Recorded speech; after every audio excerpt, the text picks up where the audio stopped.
En 2025, la croissance économique va être plutôt morose. On voit bien dans un contexte d'incertitude à la fois française et mondiale que les acteurs privés vont commencer à avoir des comportements plutôt attentistes.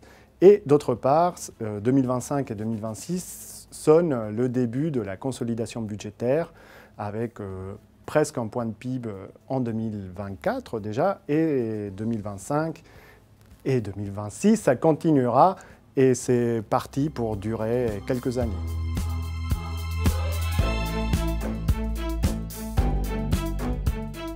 À l'OFCE, nous avons quantifié cet effet sur la croissance qui risque d'être sensible, car en 2026, il faut savoir que l'essentiel de l'ajustement de quasiment 0,7 points de PIB sera fait sur les dépenses publiques et surtout sur les services publics. Donc ça, c'est des effets qu'on appelle de multiplicateurs qui sont relativement élevés et qui pénaliseront la croissance de presque 0,5-0,6 points de PIB.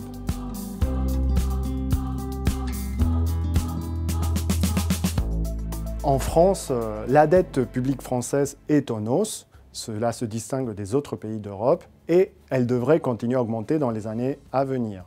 Donc ça suppose qu'il y a un ajustement budgétaire qui est annoncé, qui est nécessaire.